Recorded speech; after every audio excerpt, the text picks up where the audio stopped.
ایک شکاری اور ہرن کی کہانی۔ سورج جنگل پر غروب ہو رہا تھا۔ شکاری جیک شکار کی تلاش میں جنگل میں گھوم رہا تھا۔ اس کی رائفل تیار تھی۔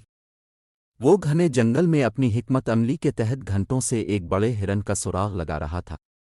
وہ جھاڑیوں کے پیچھے چھپا ہوا تھا کہ اچانک اس کی نظر ایک حرکت پر پڑی۔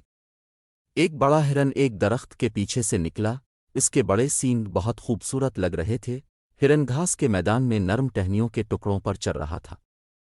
شکاری جیک نے ایک گہرا سانس لیا اور اپنے شکار ہرن کو مارنے کے لیے اپنی بندوق کا رخ ہرن کی طرف کیا۔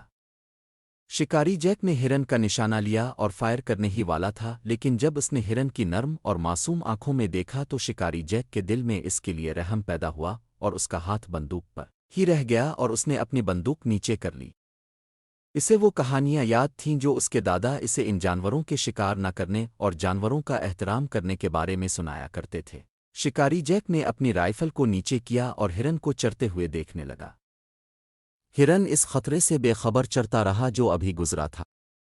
شکاری جیک نے اپنے اوپر سکون کا ایک عجیب سا احساس محسوس کیا اور اسے احساس ہوا کہ اسے خود کو ثابت کرنے کے لیے کسی جانور کو مارنے کی ضرورت نہیں ہے۔ ہرن نے شکاری جیک کی موجودگی کا احساس کرتے ہوئے اپنا سر اٹھایا اور براہ راست اس کی طرف دیکھا۔ ایک لمحے کے لیے انہوں نے آنکھیں بند کر لیں اور جیک نے قدرتی دنیا سے گہرا تعلق محسوس کیا۔ بغیر آواز کیے ہرن موڑ کر درختوں میں غائب ہو گیا۔ شکاری جیک کھڑا رہا اور ہرن کے لیے محبت اور تعظیم کا احساس محسوس کر رہا تھا جسے اس نے بچایا تھا۔ وہ واپس اپنے کیبن میں چلا گیا۔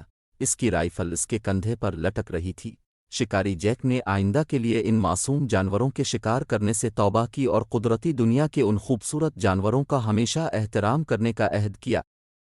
شکاری جیک جیسے ہی اپنے کیبن کے قریب پہنچا تو جیک نے دیکھا کہ ایک چھوٹا سا ہرن کا بچہ اس کے کیبن کے ساتھ گھاس میں چر رہا ہے۔ شکاری جیک نے محبت سے ہرن کے بچے کی طرف دیکھا۔ جیک نے اس کی آنکھوں میں پہچان کی جھلک دیکھی ہے۔ جیک نے خوشی سے اس کی طرف دیکھا اور قسم کھائی کہ آج کے بعد وہ ہمیشہ ان جانوروں کا تحفظ کرے گا۔